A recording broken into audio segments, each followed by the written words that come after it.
Uhuru, Uhuru, comrades. So today is December 11th, 2016, and welcome to our Sunday rally. Yay! So today the topic of our Sunday rally will be the U.S. military and enemy of the people. So we'll be talking about the United States military and the relationship it has with African and other oppressed peoples from its origin up until today. You see that African people, indigenous people have always had toxic relationships with the U.S. military from the Houston 13 in 1917, all the way up until today with the whole Standing Rock situation that's going on right now. So to start this off, before we get into all of that and before we get into the clips we're going to be watching, first, if everyone could just stand to say the African Pledge, which is on the back of your program. Everyone put their right fist in the air. Fist in the air. Uhuru. I pledge allegiance to my African people. I pledge to develop my mind and body to the greatest extent possible. I will learn all that I can in order to give my best to my people and our struggle for liberation through revolution. I will keep myself physically fit, building a strong body free from drugs and other substances, which weaken me and make me less capable of defending myself, my family, and my African brothers and sisters.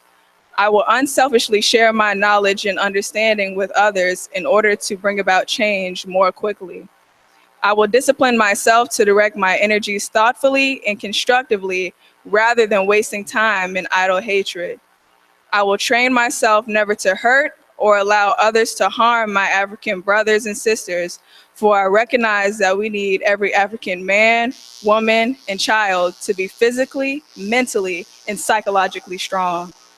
These principles I pledge to practice daily and to teach them to others in order to unite my people in our struggle for freedom and independence. Uhuru. Uhuru. So first, to start this program out, we'll be showing a little video about the Houston 13. And for those of you who don't know who the Houston 13 were, a few riots had broke out in the South against Jim Crow laws 94 years ago, and 13 U.S. Rebellions, not riots, they were rebellions against the Jim Crow laws. 13 U.S. military 13 African men in the U.S. military were hung for participating in these riots. So this is what this video is talking about and giving context on. So, bring it down.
The story of the Houston riot of 1970 will be fully uncovered, and it can only be understood by taking into account the climate of fear created by race riots in South Texas and the Midwest leading up to the events that fateful August. The 3rd Battalion, 24th Infantry was in Houston for less than a month before the riot broke out, and they had already been confronted with the town's deep-seated racism, Jim Crow laws, as well as disrespect and hatred towards African-American men wearing soldiers' uniforms.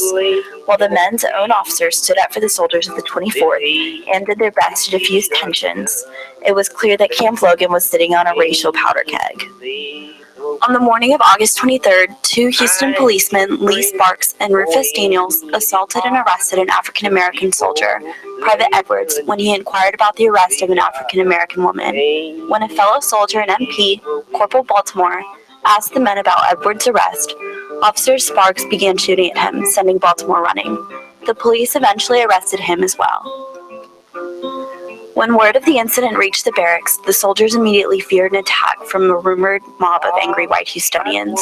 150 of the 654 soldiers of the 24th fled the camp, while more than 100 armed soldiers, possibly led by First Sergeant Vida Henry, began their march towards the jail. Left defenseless when their guns were confiscated earlier, the soldiers stole their weapons from the supply tent and began shooting almost indiscriminately. The riot fizzled out before the men reached the police station, with some men deserting, some men going into hiding, and others, such as Henry, being shot. Following the riot, martial law was enforced, and 118 enlisted men were indicted for participating in the mutiny. Of those men, 19 were hanged without federal review or appeal, and 63 more received life sentences in federal prisons. While 2 white officers faced court-martialing, they were summarily released, and not a single white civilian was brought to trial. The 3 trials of the men accused in participating in the Houston riots did, however, have a profound effect on the military court system. Following the trials, the Judge Advocate General created a military board of review to monitor the legality and the ethics of all military trials, especially to prevent the kind of summary judgments that led to the quick execution of so many men. This was the basis of today's armies of Court of Criminal Appeals. Also, due to continued application for the imprisoned soldiers and the hasty handlings of the case, over time, many of the surviving soldiers were eventually freed from prison and awarded honorable discharges.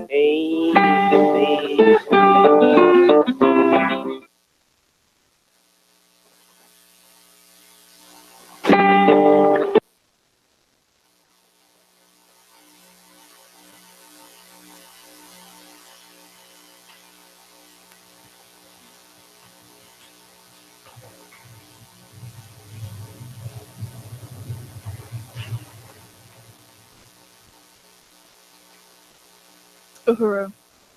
So even though this video was not not the best video, it was worded by, you know, white people, white media and everything like that, and it gave kind of bad solutions to what really happened. That's why we're going to have Comrade Ghazi come and give a little context on this video and talk about the relationship between the military and oppressed peoples. Uhuru.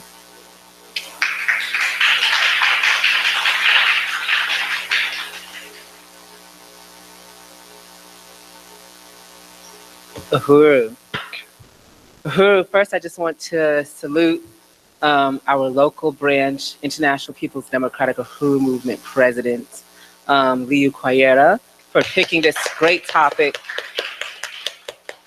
And I think this is a very important topic that we should definitely talk about more within the African community, especially in, you know, when we live entrapped into these colonized countries, these colonial countries like America and Canada and the UK and so on and so forth, to really educate our, you know, not just the masses, but specifically the young people and the children who sign up to join these militaries about what they're signing up for and who they're signing up to and what they are laying their lives down for. And to understand that, you have to understand what is the US military, right?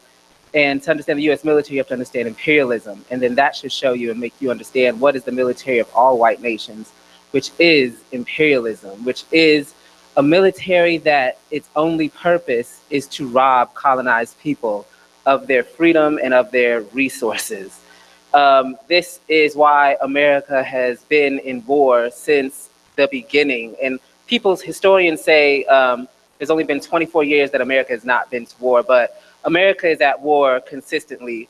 America is at war with the indigenous people of this country consistently. America is at war with African people consistently. There has never been a year, a day, a second, and, you know, a millisecond that America, the United States government, has not been at war with colonized and oppressed people locally and abroad. And that is what the US military is. It is this, you know, force of arms that is used by the white ruling class to rob indigenous people around the world of their birthright, of their resources. So when they are going into Iraq and Afghanistan and bombing, understand they are going there to steal and loot their resources. And when they put these uniforms onto African bodies or indigenous people's bodies or Asian people's bodies, just understand that it's just a neo-colonial force assisting white power in murdering, putting genocidal harm against people just because they happen to be on land that has resources that white power wants. And what white power wants, white power gets using violence, using brute force. So when anyone says, oh, my uncle or my brother died fighting for this country, fighting for freedom, no, your uncle or your brother died fighting against freedom. That is fighting against freedom. Joining the US military is joining a fight against freedom, because that is the only thing the US military has done in its entire existence, is fight against freedom. And the only freedom it fights for is the freedom of white ruling class, of the white ruling class. But we understand that even that is a contradiction, because one day the white ruling class is going to have to answer to all this imperialist, disgusting bombing, poisoning people's waters, you know, all this nonsense, dropping atomic bombs on children. They're going to have to answer that one day. And when they answer to that, it's going to be an answer that's not going to look like freedom. It's going to be an answer of facing a wall and putting something over your eyes. You know, actually, no, they don't even get that. Let you see the gun that's about to fire into your chest. But anyways, that's another story. But that is, you know, U.S. imperialism. And I was watching this Netflix show, and it's about the Queen of England, or whatever, the white queen that calls herself the Queen of England.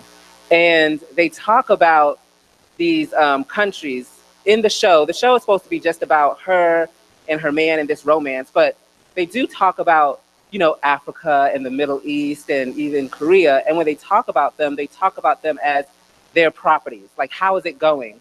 And when you hear about, oh, they're fighting back, okay, well, murder them and make sure my gold keeps coming, because that's the main goal, right? Is to make sure my resources keep coming. And that is what we are aligning to. That's exactly how the white ruling class works when it comes to the military. How are our colonies doing? How is stealing the uranium in Africa doing? How is stealing the oil in the Middle East doing? How is that doing, right? And if it's not doing well, then I'm going to send the military over there to answer that. And it is sad when we have this colonial education that pushes into our kids the narrative of white power, that joining this military makes you brave or makes you strong. And I don't know what's brave or strong about having the most advanced weapons in the world and fighting against people with slingshots. Like, there's no strength in that, okay? There's no being brave with that. What braveness looks like is a young Palestinian girl taking a slingshot to a tank. That's what braveness looks like. Braveness looks like these young comrades here, Liu, Akile, and Aniko, fighting every day to get their people free, okay? With these police officers harassing them all the time, getting death threats online, but they push through and they continue to fight for the liberation of African people, because the army they joined is the army of the people. And that's what we have to raise up as brave. That's what we have to raise up as fighting for freedom. Every day we have to have this conversation and sum it up. And the only reason that an African or a colonized person should join the military is to steal those skills and bring it over here and train us to fight and overtake white power, Uhuru. So that's what I wanted to say. But, you know, and it's a very hard subject to have sometimes, because I have a best friend who was in the military, and this stance really bothered him because he saw so many of his friends, you know, be murdered and bombed, and like right beside him, literally him and one of his best friends were walking and a bomb went off and there she was gone, right? And there was blood on him and stuff like that. And, you know, of course I gave my condolences to her passing, but at the same time, her ass shouldn't have been over there. You shouldn't have been over there in the first place. You shouldn't have been over there in the first place. And you should be mad at the person that bamboozled you to be over there to fight for their profits, to fight to loot them. You shouldn't be mad at me for telling you the truth, that your friend died being bamboozled. That's what you should be mad at, the bamboozler, not the person that's telling you the truth. And that's what the African People's Socialist Party has been, is putting out the line and exposing imperialism. And, you know, at a what's that term they use? Unapologetically, but I don't like that term because it's so overused. But anyways, but really exposing the line and saying this is what it is. And the only person you should be mad at is white power, because we're not the ones that suited up and booted your friend to go to the Middle East and fight a war for oil. That's white power. So if you should be mad at anybody, you should be mad at Obama. You should be mad at these US presidents. You should be mad at these congressmen. You should be mad at this educational system that pushed that into the kids. You know, I mean, we live in this white imperialist world that consistently pushes being militant for white power onto us at such an early age. I mean, even look at the commercials they show young kids. All of the commercials they show young kids are about Happy Meals and toys, and also be all that you can be, join the army. That's the only commercial that is not depicted for kids, but is shown for kids on Nickelodeon, Disney Channel, and Cartoon Network. Does anybody ask why? Because they got to ingrain that stuff into our children early on. Early on. And a lot of African people, a lot of African young people join the military because they see it as their only way out of the hood. They see it as their only way out of the hood, and we have to sum it up. That you should rather be in the hood than feast off of a bloody pie that is filled with the blood of your own people. You should rather be poor. You should rather starve than do that. But starving is an option because you have the option to join the revolution. You have the option to join the Uhuru movement. You have the option to join the African People's Socialist Party and get on the right side of the question of history. Because being on the side of this imperialist, murdering ass dog it's the most horrific thing you can do. I mean, there's a meme out there. I wish I could show y'all. There's a meme out there going viral currently, and it's being pushed by feminists as something that's so inspiring. But it's the British princess or whatever, and she's in the Middle East, and she's surrounded by the women of this all-woman Saudi Arabia bodyguards. And these feminists are pushing this thing like, oh my God, this is the greatest thing. Look at those queens protecting her and all this other kind of stuff. That is nothing to celebrate. That these colonized subjects, right, are protecting the parasite, the colonizer, the reason why the masses of their people are starving. They're protecting that. And who are they protecting that white cave Becky from? Who are they protecting her from? Colonized people who want to fight back for their land and resources and freedom. That's who they're protecting her from. That is nothing to celebrate. It is nothing to celebrate protecting the colonizer. And that's exactly what we have to tell these brothers and sisters in JROTC trying to join the military and sign up. There is nothing to be prideful about signing on to protect the colonizer, to protect the slave master from the slaves, if you have to sum it up down that way. That's what they have to understand, because a revolution is coming. A revolution is coming. And we really have to put out this line in a strong way, because when the revolution comes, we need a lot of those African and colonized people who are in the military to think twice and turn whatever they got in their hands onto the right target. And that's why we have to put it out there, right? And you have all these people in the military who talk about, well, you know, I never shot my gun, and, you know, I just do the filings of the papers, or I just do medical assistance and all this other kind of stuff. And what I have to say to you is that the wheel of a tank is just as dangerous as the barrel, okay? Every part of the tank gotta work so the tank can be a killing machine. So you are just part of the killing machine. So you can file all day, you're filing for the killing machine. You can tend to wounds all day, you're tending to wounds for the killing machine. So there is blood on your hands. There is blood on your hands, and the only way to wash that blood off is to unite with the oppressed and colonized people and fight against this oppressor. This is a military that sends drones to murder people at a wedding. That's what you want to join? That's some coward ass stuff. While you sitting in America, you play like a video game to murder hundreds of people. That's the empire. That's imperialism. That's white power. It's disgusting. It's filthy. It's cowardly. It's something that has to die. There was this video a couple years ago of Palestinian children playing soccer on a beach. It was like 5 Palestinian kids. You can look this up on your phone. 5 Palestinian kids were playing soccer on a beach. And an Israeli military jet came and murdered all of them.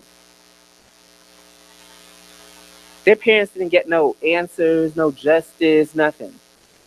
The person that was in that jet today is eating and living just fine.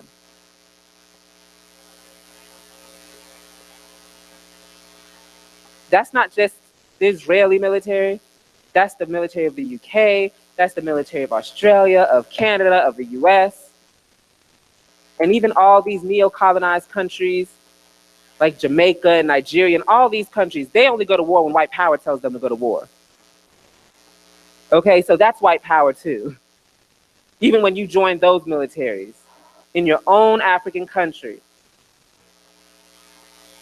You know, Fidel Castro recently passed, and, you know, Chairman would summon Fidel up and all the things he's done, you know, for African liberation, you know, sending soldiers to Grenada and fighting against, you know, the US, sending aid to Sierra Leone against Ebola, sending military to Angola, all these things that Fidel Castro did. And also, you know, recently they put, you know, protecting Assata Shakur for 32 years.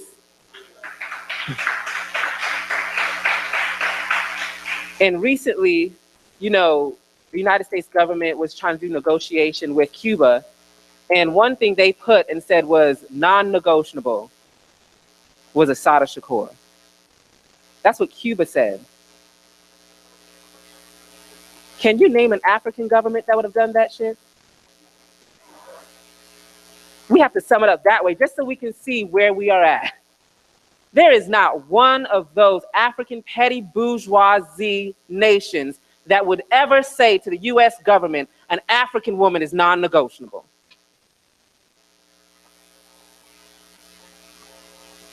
So we shouldn't be joining that military either. We should be joining a military to overtake that. That's how the petty bourgeoisie has taken over, you know, these spaces. They get training from white power, they get guns from white power, and they get their orders from white power. That's why we've got to free Africa and join the liberation army of the African poor and working class. And free Africa so that one day we can say, not just one African woman, but all African women are non-negotiable. All African people are non-negotiable. But we don't have to look to Fidel Castro in Cuba to represent us. We have to fight for that. We have to fight for true freedom. We have to join that military. We can't join a military that is okay with sending drones to weddings and bombing hospitals and schools. We can't join a military that even an African woman that was in the military, they gang raped her, beat her face in, put her in a barrel full of acid, and then called it a suicide. We can't join that. So we have to sum it up to our young people and to our people every day that the only army you should join is the army of the Black liberation. Uhuru.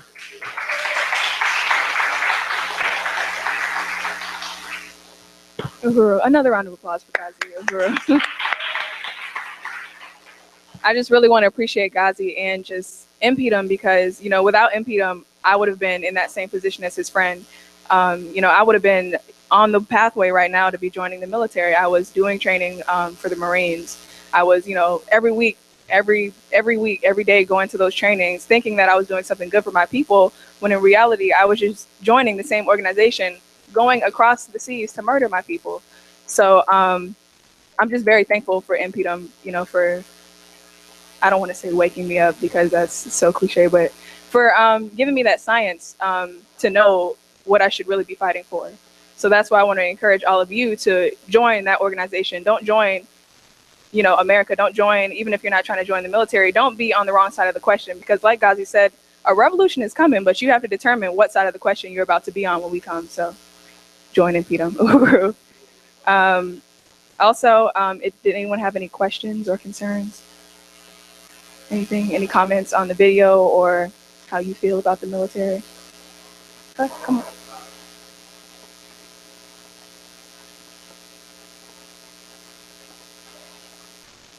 I just have a comment. My comment was that something that God had said that it was disturbing to me the other day. I talked to a teenager, an African teenager that was 14 years old. Do you know that I've said something to him about slavery? He said, "What's that?" Do you know no black kid on earth should ever ask the question, what is slavery? You built this country. So when he did that, that bothered me, because I knew that the school system is doing just what you said. They promoting white power all the way to the point where the kids don't even realize how they even got in the United States. So that I just wanted to just say I appreciate all the words that you gave us and all the lessons that you gave us today. And I know for a fact my kids be listening because they be at home having meetings.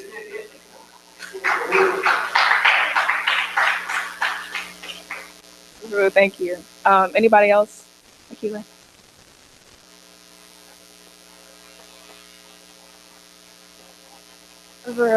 Yeah, I just really want to appreciate the summation from Comrade Ghazi about the U.S. military and how important this topic is. And in regards to, I love talking about feminism and the feminist question, and that whole line, and why that's the total incorrect line in the side of which African people should be on, and totally against feminism, but totally with African internationalism. And now that's the solution, the political theory and the science in which African people, must adopt.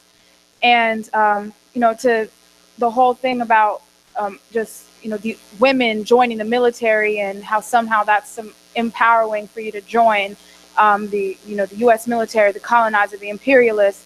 And I saw this post going around, and how excited and African women are saying Black excellence, Black girl magic to African women being in the military, or African women becoming police officers, and how that's somehow a solution to the problem, when the problem is the U.S. military.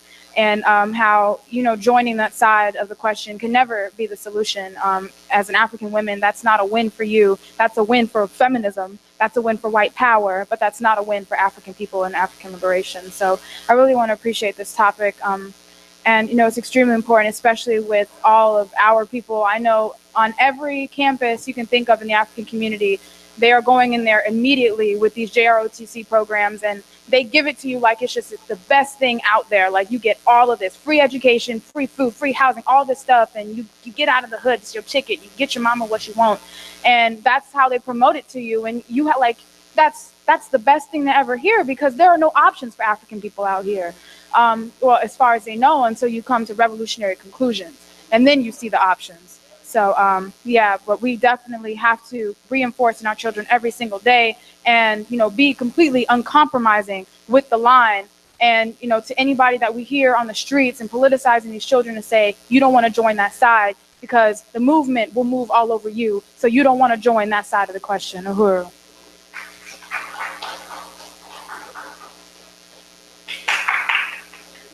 Uhuru. I want to appreciate what Ghazi brought to the table, and also I want to emphasize what Akila was saying.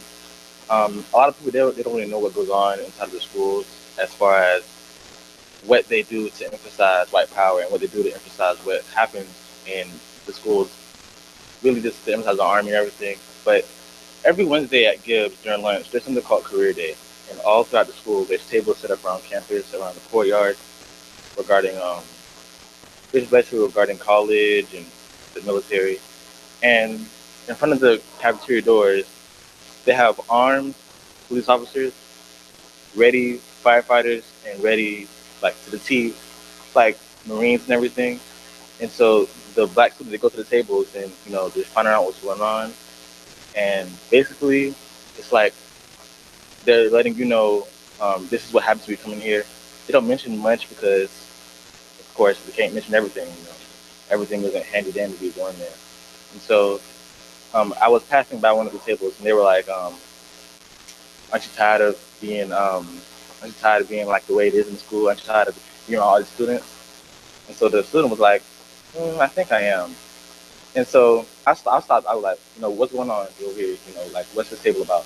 He was like, this is the Marines table, and here, you have to do 4 years of JRTC filing. So I didn't listen to everything, so I didn't really care. And so basically, he was just letting him know that this is how you get out of these situations. This is how you can stop being around these black ass kids just sitting here doing nothing with their lives. They're gonna be failures, of course. But they fail to realize that the reason they're going to fail is because they have no other option to fail. This is what they see in the future. So you're here giving them an answer that's not going to answer their question. It's not going to answer the mama not being able to provide for them. Their dad's being locked up in jail.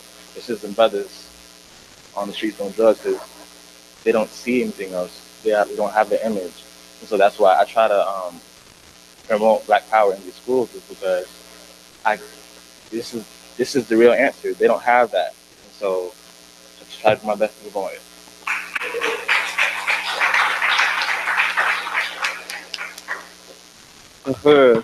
Yeah, I really do appreciate that. And the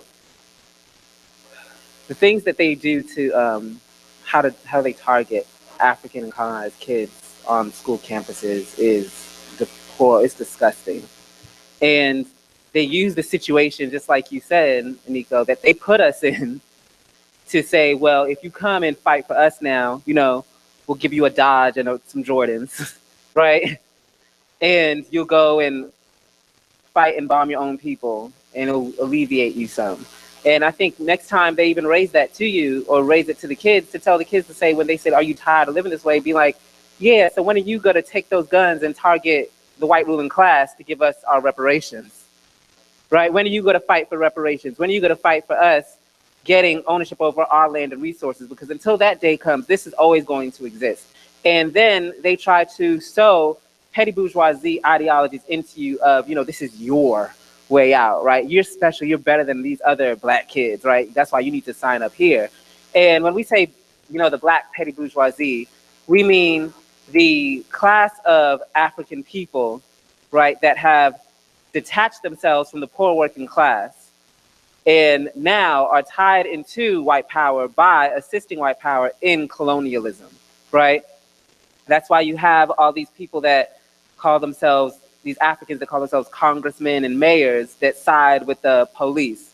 These pastors, Johnny X out there, that side with the police, right? Because as a class, the black petty bourgeoisie has always and will always sell out the material interests of the masses of African poor and working class people. Not to say that sometimes there will be individuals in the black petty bourgeoisie that will make class suicide and join the poor and working class, but as a class as a whole, they will always sell out the interests of the poor and working class.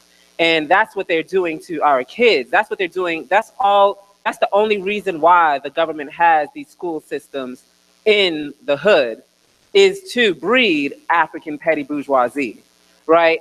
And that's why I get so disgusted when we have these community discussions of what we're going to do about police violence. But you see all these black congressmen and lawyers and pastors, they never talk about the police though. They talk about black men and what the black man needs to do. The black young man, they need to get more grades. They need to get more this. They need to study more.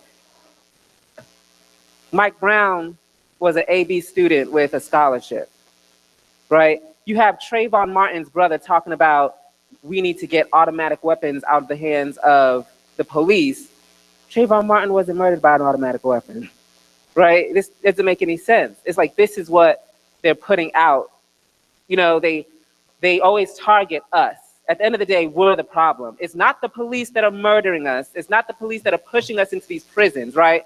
It's not this article I just read of this DNA researcher that has locked up over 40,000 African people who are innocent. That was innocent in their career. Every time it was an African that came out, that the African is the one that is on trial, she said guilty, guilty, guilty, guilty. It's not that we need to attack. It's what's going on with the young black man. What's going on with the young black? It's always our fault. And that's exactly how that military recruiter came to you about, don't you want to get out of this? And there could be failures and all sorts of kind of stuff. You need to join the military. What about joining the military looks like success? Murdering people that look like you? Being a part of a child killing machine? Like next time they come on the Wednesday, you should have pictures laid up of all the murder, of all the kids that they've murdered who don't have arms and legs and parents who had to grab them from the rubble and say, answer to this. Is this what you want me to be? You want me to do this for a check? You want me to do this so I can live like you? So I can be, you know, have Jordans look a little clean like you? And it don't last long, because I know we know a lot of people who are in a lot of Africans who are in the military who back in the hood now. But anyways, that's another subject. But you know, you should have them answer to that. You should blow it up and be like, answer this. And they can talk about their PTSD and all of the kind of stuff and be like, I don't care, I don't give a damn about that. Because the people who really have the post-traumatic syndrome disorder is not the military who murder these people, it's the parents and the loved ones who will never see those people again. That's the people with the real mental disorders. And this is why, you know, we have to attack it like that. Show them exactly who they are and show the students exactly who they are. Because one thing about military recruiters, they be on their job. And as recruiters for the revolution, we gotta be on our job twice as much. Okay, I was in JROTC for the Navy ROTC in high school. A lot of the ways, and you in my office, a lot of the ways that I learned how to recruit and be so get them, get them, get them, is from that. It's from learning how they do it. Because that's how they are. You don't want to sign a contact sheet for a military recruiter because you about to get called for the rest of your life. You about to get called for the rest of your life. They might even knock on your door. And that's exactly how we need to be with our contacts. Because that's how they are with their contacts. And we have it in our manuals already. We've been trained on it already to be even better than they are. And we have the truth. They don't have the truth to recruit. They have to lie. They have to lie. Because at the end of the day, the only reason they suit up and boot up and go into these, infiltrate, invade these other countries is just to steal land and resources and murder so many people, drop bombs on so many people. It's disgusting. We have to put an end to it. We have to put an end to it. That's what we need to be struggling to put an end to. And when you see the police in our hood, understand that's imperialism. Understand there's a reason why you don't go a day without seeing the police. When I was living in the white neighborhoods, I could go a week time without seeing a police officer. Driving all around. Ain't not once, I live around, what, 6, 7 blocks away from here. Every time I drive here, every time I drive here and go back to home, I see police. Because they've infiltrated the African community. And they will murder and arrest anyone that fights against white power in any fashion or form. You don't even have to be woke. You stealing, that's fighting white power. They locking you up. Because who you stealing it from? Who you stealing it from when you stealing it from Publix? Okay? Because we all know every night Publix throws away a large amount of food that could feed the hood. That's imperialism. Making sure that the status quo continues.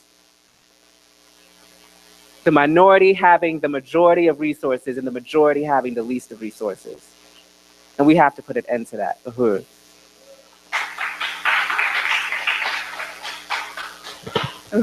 Again, I want to appreciate Ghazi and InPDUM because the military, they don't really have any real answers or solutions to problems African people face because me and Anika go to the same school, so I know exactly what he's talking about. And we had a question and answers, like a meet and greet thing with this woman who was an African woman who was in the military. And so we all had to ask questions. Like it was mandatory. We had to write down a question and ask this woman about her job. And so everybody asked their question. And then when it came to me, like all the students was like nervous because they already knew I was going to say something slick.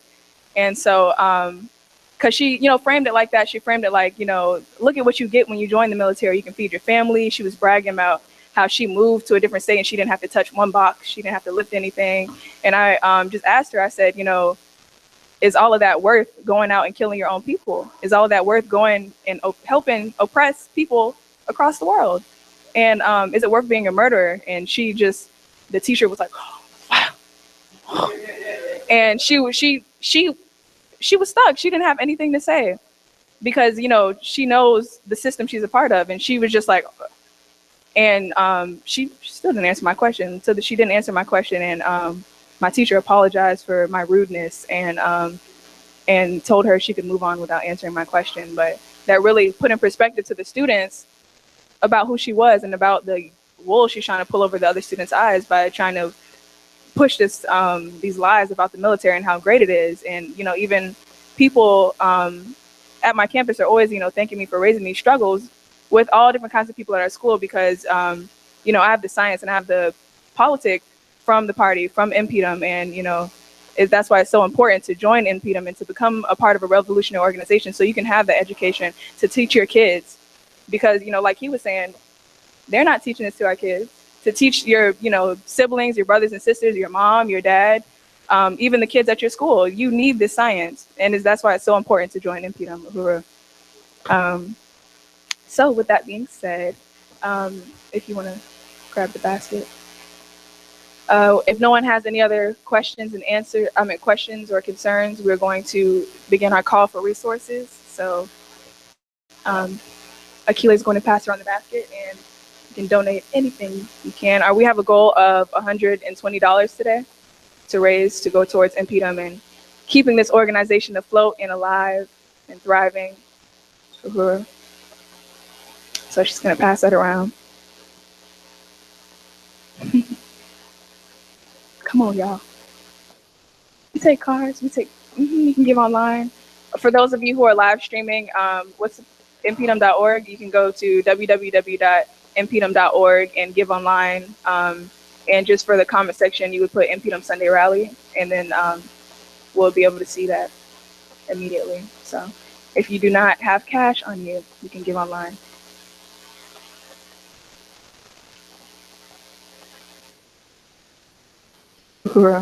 And after all that money is collected, we will tally it up and then let you know how much we raised and if we met our goal. And if we didn't meet our goal, we will pass the basket back around until we meet our goal. So after Akila is done getting that money, she is going to actually come up and talk about our Black is Back coalition trip that we are going on in January to Washington, D.C. for the inauguration of Donald Trump. Uhura.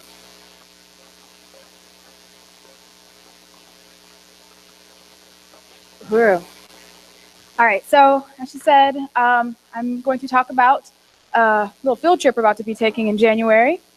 If it hasn't been said before, my name is Akila Anai, and I am the chair for the Justice for the Three Drowned Black Girls campaign. And I'm going to talk about why I'm getting on the bus, along with the committee, to the January 14th rally in Washington, D.C. So on March 31st of this year, the Pinellas County Sheriff's Department murdered by drowning 3 African teenage girls, Lanaya Miller, Dominique Battle, and Ashanti Butler. And this murder, along with all murders of African people by the police, come as a result of the existence of a parasitic social system, a system established by the enslavement of African people, the genocide of the indigenous peoples, and the European colonization of the Americas, Africa, Asia, and various places around the world. A system where police became necessary to keep the white ruling class safe from poor and working class African and other oppressed peoples around the world from rising up and taking back their land and resources, because everything that the ruling class has is at the expense of us.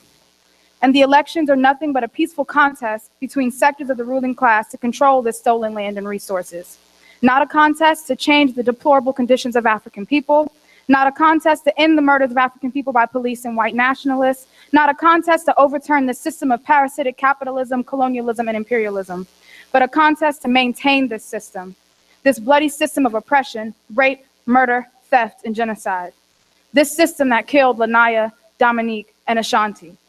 So myself, along with the 3DBG committee, are traveling as a part of the Black is Back Coalition for Social Justice, Peace, and Reparations from St. Pete to Washington, D.C., not to protest the inauguration of Trump because I believe Hillary or any representative from the Democratic Party would make a better candidate, but because I am fighting for Black power. I am fighting to end this system, to deepen this crisis of imperialism, and for self-determination for African people. Self-determination looks like Black community control of schools, Black community control of food markets, healthcare, and Black community control of the police. And with Black community control of the police, we as African people will have the right to hire, fire, and discipline those with arms who come into our community. We will be able to defend our people against the US occupying military force known as the police. We will be able to put on trial and indict the US police who murder our mothers, our fathers, children, loved ones, including the Pinellas County Sheriff Bob Gaultieri, and the deputies that were involved in the murders of the three girls, Howard Skaggs. I realize voting for Trump, Hillary, or whomever else representing a party of this system was and cannot speak to the interests of African people. My interests lie in ending this system once and for all and taking Black power over my own Black life. That's why I'm getting my behind on this bus, and you need to as well. Trump did not create this system, but he is a product of it. His words represent the conscience of the majority of European Americans. He is as American can get. But we should not be afraid of Trump and the more apparent threat that the system poses. We should be motivated to overturn imperialism, colonialism, and capitalism once and for all. We should be motivated to join an organization that has the way forward to do that, and we should be motivated to get on the bus for the January 14th rally in Washington, D.C. So the itinerary is available at in the front and also at the InPDUM table, and the cost is $105 per person. So you can see myself or Comrade Liu to sign up for this trip, but let's get our behinds on this bus. Let's fight for Black power and self-determination for African people. Uhuru.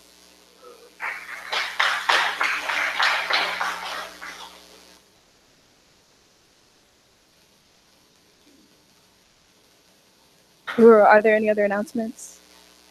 Chamarenko.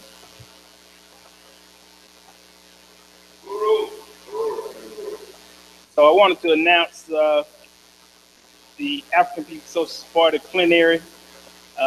What this is a planning meeting between our Congresses, and we're bringing people from all over the country. Some from outside of the United States are going to be here.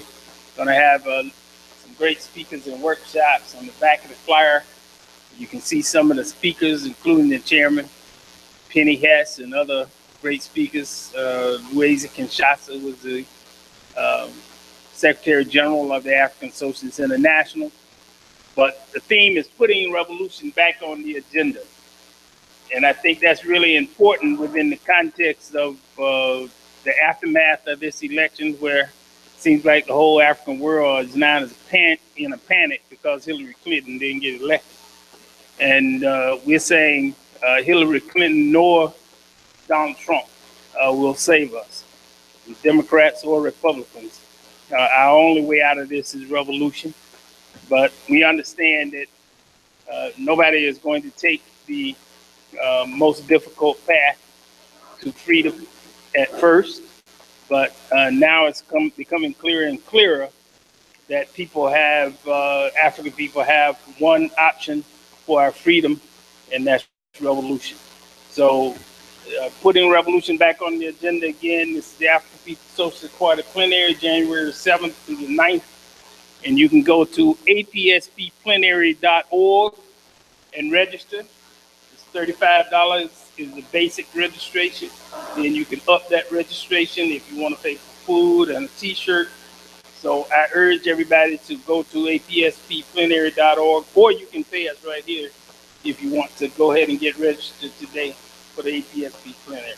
Uhuru.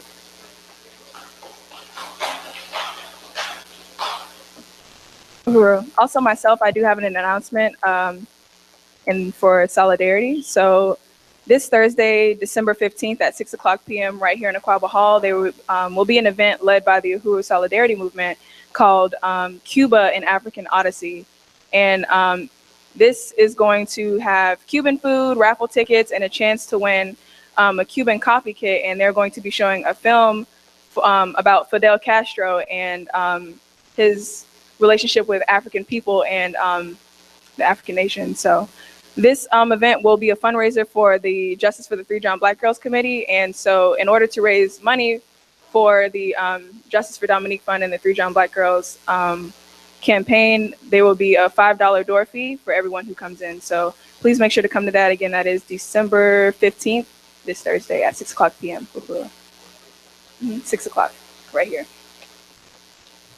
Any other announcements about Agitprop, Burn the Spear, anything else? Into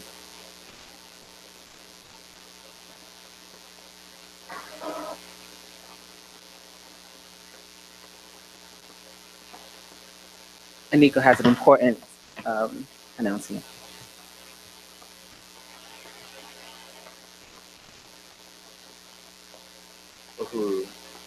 Every Wednesday at 6:30 p.m. Just this one? Okay, so for the last NCU night of the year, this Wednesday, at 6:30, we will be attending a holding at NCU night.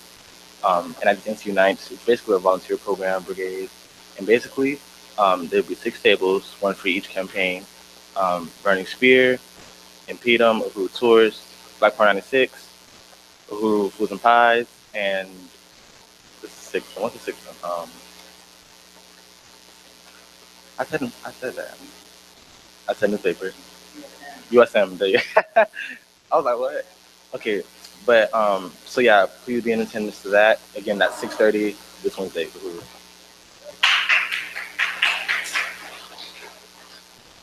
And I also want to stress about people coming to the plenary.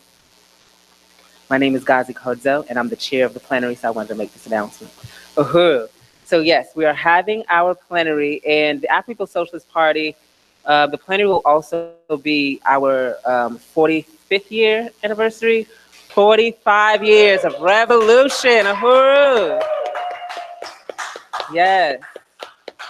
45 years of revolution, and we are putting revolution back on the agenda. Our hashtag is revolution is the only solution. And it is going to be a powerful and dynamic 3-day event. We are having African comrades from Sierra Leone, from Sweden, from the UK, from Zania, which is known as South Africa because it's occupied by white power.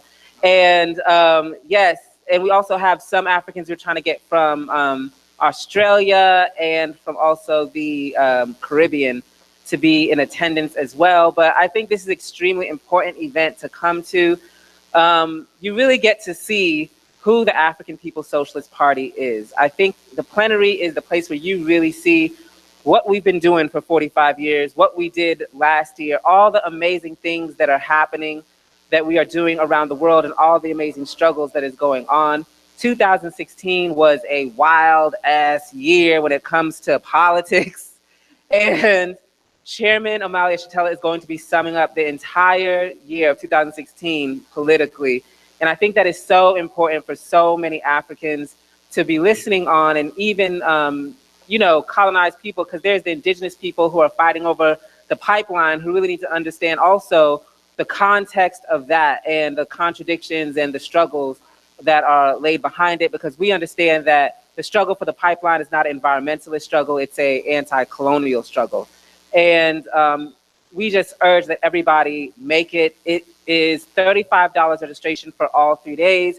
You can include, food and a shirt as well for a little bit extra. We're going to have entertainment. There's going to be song and dance and all these things. But most importantly, you're going to see the power of the Revolutionary Party, the African People's Socialist Party. Uhuru, uhuru.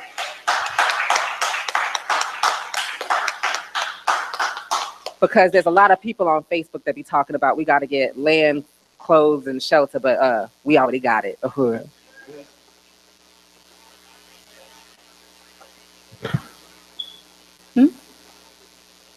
Anyways, Uhuru, thank you, Gazi. We have an announcement from the Burning Spear. Uhuru. My name is Timba Shabanda. I'm the director of agitation and propaganda for the African People's Socialist Party. I am here to just let everybody know that the spear will be here this week, and you should be ordering your spears right this instant. The spear is the tool of the African People's Socialist Party and also of the InPDUM branches around the world, of how we inform our people, how we speak to our people, giving us a voice to speak directly about colonialism and the effects that it's taken on us around the world, and also giving us one thought process on how we're going to fight this system. So I urge everyone in here to pick up your spear. It's only $1 right now. You can get a subscription for $25. Also, you can become a distributor, and you make 40 cents off of every dollar, which is an amazing ratio for commission. Also, the Black Power 96 comes under my jurisdiction, so I see Black Power 96 station manager Daesoon True is ready to give a announcement about that. So I'm gonna yield the stage, but make sure that you get your Burning Spear. Only $1. Go to the burningspear.com or the Burning Spear Marketplace. Click on the spear, and you can get yours today, and it'll be there almost tomorrow. So I appreciate y'all. Uhuru.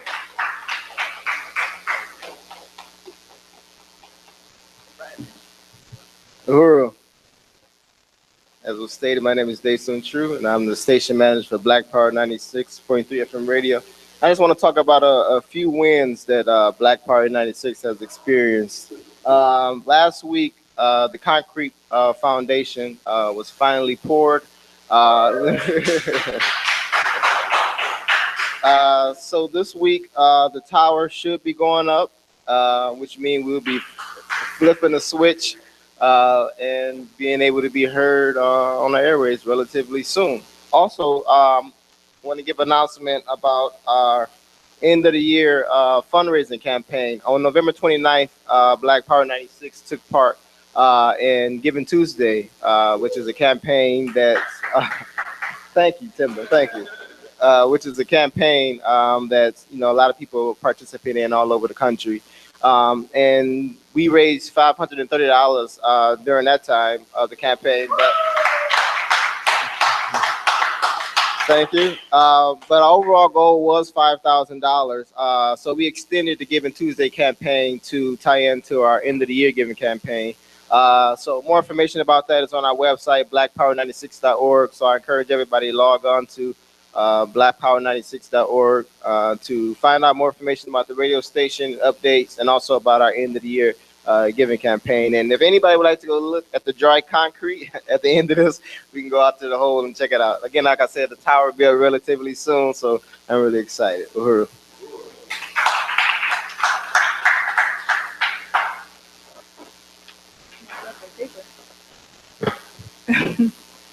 Uhuru, does anyone else have any other announcements or anything like that? No. Okay, well, before we close it out, I wanted to say that we did raise $75 so far. Uhuru. So in order to make our goal, all we need to raise is $25 more. So Akile is going to pass around you can clap for that, Uhuru. Akile is going to pass around the basket again so we can try to reach our goal. Uhuru. $25. 25. Somebody can give it all. Somebody can give half of 25. And we got $20 from Magda in Sweden. Uhuru. Anybody else? Anybody? All right. Uhuru. So again, if no one has any other questions, concerns, or announcements, Akile, somebody's trying to give. Right here. If no one else has any other announcements, questions, or concerns, I'd just like to thank you all for coming out to the Sunday rally And again, appreciate Ghazi for speaking and everyone else who came up here to speak. And we have a delicious dinner prepared by Erica. We are having a Korean dish today. Uhuru. It is called bulgogi, bulgogi, which is Korean for beef. But we do have a vegetarian and vegan option over there. So enjoy, Uhuru.